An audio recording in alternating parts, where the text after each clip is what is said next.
Motor, J Motor, J Motor, J Motor, recognize Heckler House, Heckler House. Oh, oh, oh, oh, oh, oh, oh, oh.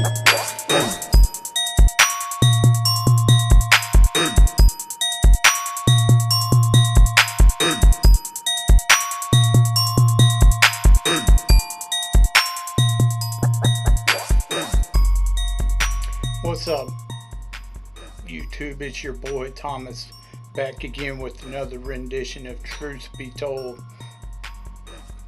Now, I just kept seeing more shit about Iran and crap like that, and Trump, and in the news. So nothing really new except for they're arguing over that strait or whatever that's over there. That's the only thing I seen that was really new. I've seen a lot of YouTubers talking about how Hollyweird is eating itself up, yada yada yada, whatever. Same old shit all the time, just different day. Let's get on to what I want to talk to you about, because like I said, there wasn't really anything new or major that I saw that I wanted to talk about first in the news, political wise or whatever. But so as I've said before, even if you don't watch the channel regularly, you've only seen a couple videos, or you don't watch it at all, it only takes 2 seconds to hit that subscribe button. It doesn't affect you or your channel whatsoever. It just helps this channel grow. So please subscribe.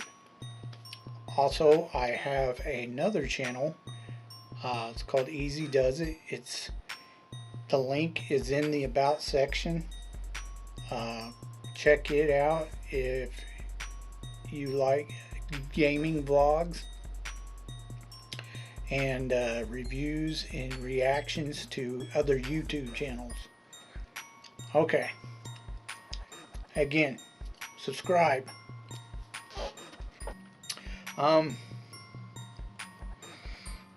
So I recently watched a show called Kung Fu, The Legend Continues. I did a review on the first series, Kung Fu the series, and I went ahead and watched the second version of it, which was done in the 90s. Of course, you still have oh my gosh, I just drew a blank of his name. David Carradine. He's one of them pause actors where they pause, like they'll say, and then they'll go on. Yeah. He does this constantly in this show. It's all right. At first it's annoying, but then you get used to it. He's a decent B-rated actor. He never made it to A status. He is more like a B+ actor. Done a lot of B-rated shit. Now the other guy, the one who plays his son, I've never seen him in anything else. This is the only show I've ever seen this guy in. He just didn't fit the part. They made him really serious and cocky in the first few seasons, which made his character terrible.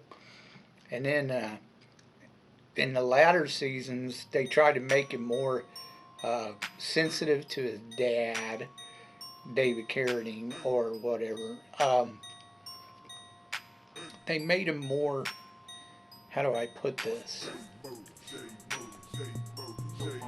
like he was trying to be like, they tried to make it more like a buddy cop thing, you know, they joking with each other and shit like that, which was okay to a point, but like I said, he just didn't fit the part.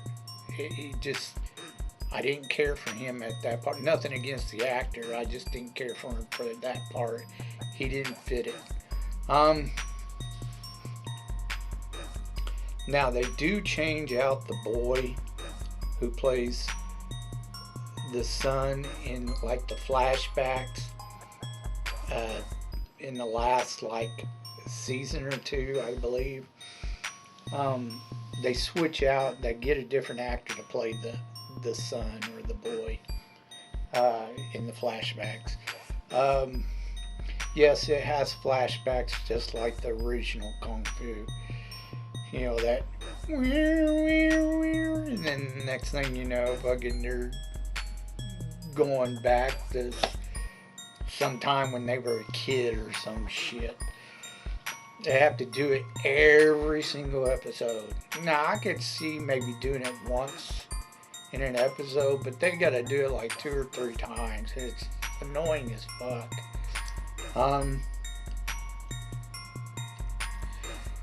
Now the first season wasn't, maybe even the second season, it wasn't really all that great, but it wasn't bad either.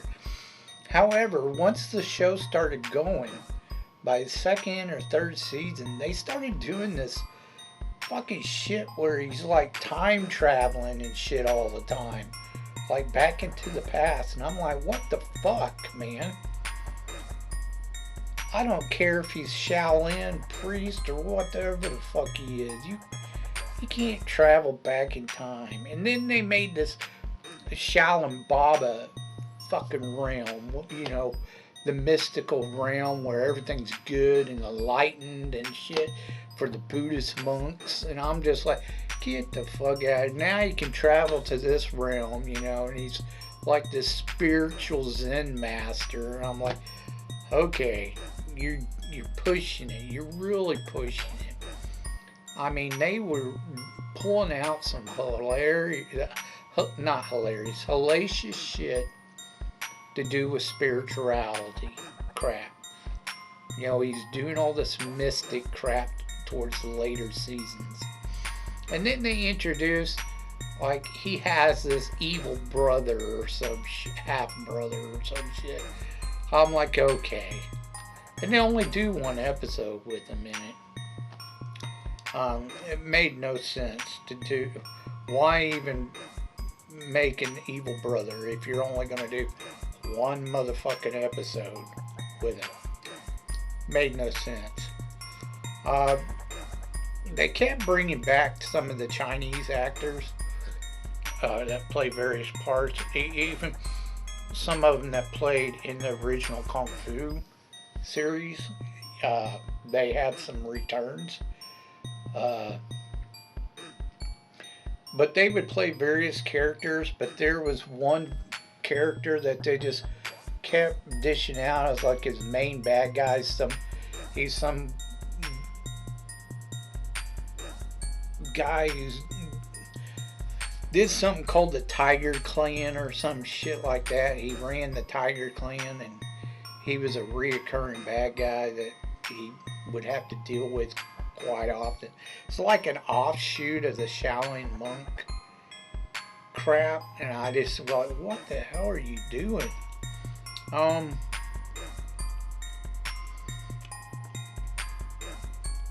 But yeah, they just got real weird with it towards the end of the series.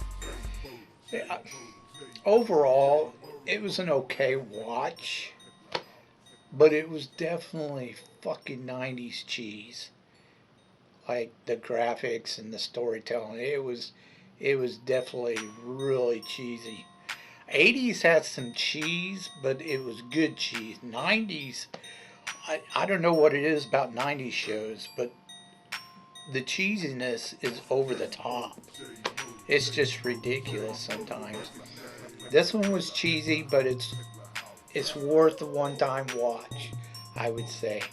It's a decent show. It just you got to deal with the cheese. So I give it a thumbs up and a thumbs down. You can watch it, it's watchable, and that's about it. It's not a great show, but it's not a horrible show either. And you know, David Carradine, I like David Carradine as an actor, even though he's pretty B-rated sometimes. Okay, let's get on to your B-movie reviews.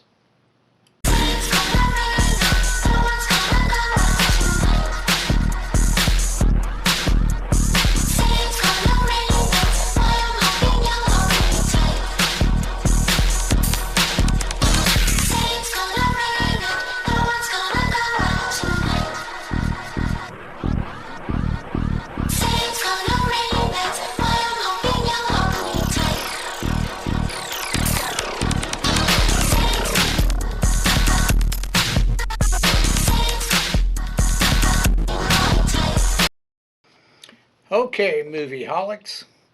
This week is Action Week.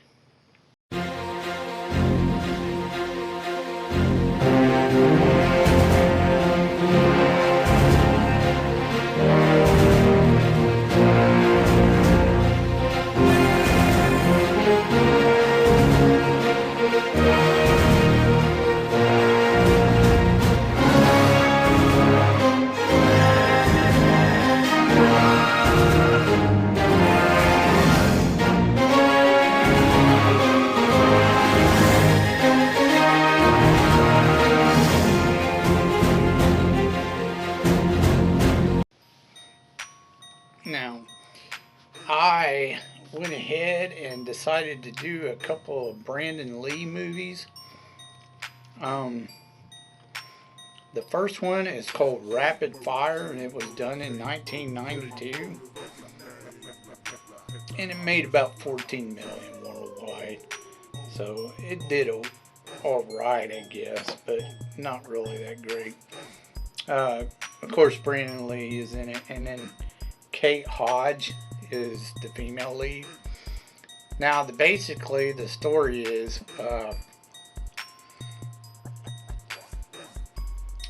he comes from China, and his dad was on a crusade against the Chinese government or some shit. He ended up getting killed fighting the Chinese government. It didn't work. Government still is communist. But so he comes over here to live over here in America. And there's a group that wants to try to get him involved in their like freaking protest or whatever against China. He doesn't want any part of it, but he ends up getting involved. There's a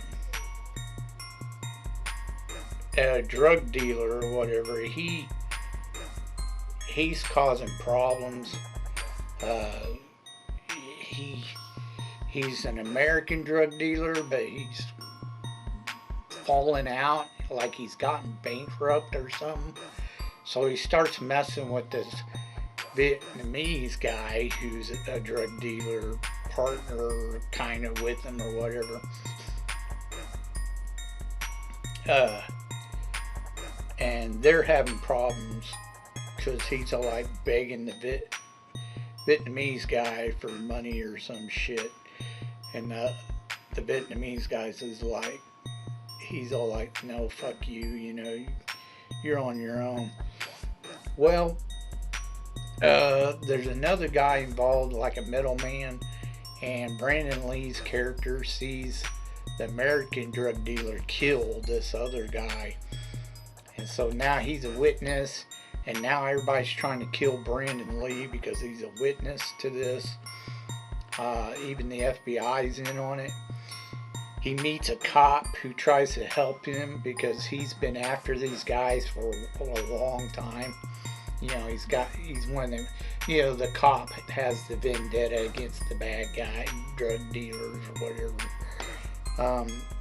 So he tries to help him out, and they eventually, towards the end of the movie, you know, they not only get the American guy thrown in jail, but they end up having to kill the Vietnamese dude, the other drug boss, you know. But it was okay. It was just a normal action movie, a story that's been told many times. And honestly, I can tell you right now, Brandon Lee is not the greatest. He was, no disrespect, I know he's dead and gone, but he was not one of the greatest actors. He just wasn't really that good of an actor. It's an okay movie. You know, if you're looking for some action, cheesy action or whatever, it's, you know, it's worth a one-time watch. I give it a thumbs up, thumbs down. It wasn't great, but it was just typical meh action flick. It was okay. Okay, let's move on to the next action flick I watched with him. And it was called Showdown in Little Tokyo. And it was done in 1991. And it only made about $2 million. It really didn't do very good. Now this also stars Dolph Lundgren and Tia Carrere, or Carrera, however you want to pronounce it. She's a good looking bitch, I can tell you that much. But anyways, or she used to be anyway, I don't know about now. I haven't looked her up in a long time. I haven't seen her in anything. Now this was more of a Dolph Lundgren film than it was a Brandon Lee. They just kind of hooked Brandon Lee into the movie with them. Again, Brandon Lee is not like a really great actor, you know, at all. So he's even worse in this movie. But anyways,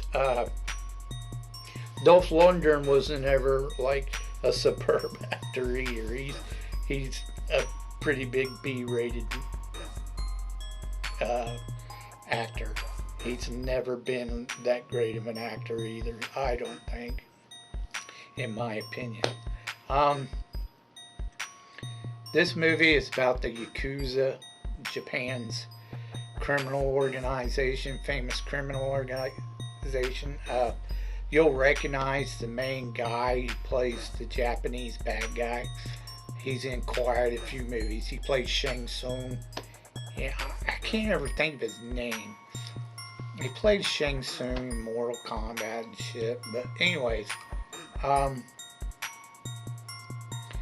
basically, Brandon Lee is a cop who's transferred to Dolph Lundgren's department, which is, you know, I can't remember where it's at, but they're calling the town Little Tokyo. I think it's San Francisco or some shit. I don't know. I don't remember where exactly they're at. But anyways, they got to go after this Yakuza guy. He supposedly killed Dolph Lundgren's family when he was really young, like a kid or some shit, because he used to live in Japan. He was raised in Japan as a kid. After his family got killed by this guy, they moved him to America. He did get a cut in his face, so the guy has like this scar on his face, so he recognized him when he runs into him. But yeah, they're fighting back and forth.